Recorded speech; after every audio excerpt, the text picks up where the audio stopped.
दिव्यांग युवती हाथ धरिले कालीचरण विवाह कराइले गाँ साथी संघ सेवा ट्रस्ट।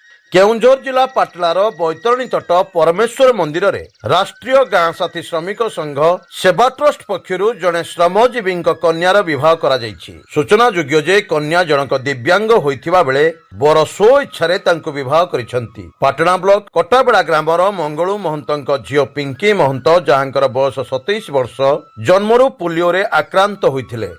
पोलियो रे तांको गोड़ बंका हो जाइथिला एवं से दिव्यांग भत्ता मध्य पाउछंती। तेबे पिंकी जने भलो स्वभावर झियो होइथिबारु साहारपड़ा ब्लॉक बाईकला ग्रामर शंभू महंत और सुस्मिता महंतक सान पुओ कालीचरण महंत जहांकर बयस 32 वर्ष तांको स्व इच्छारे विवाह करने आग्रह प्रकाश करथिले।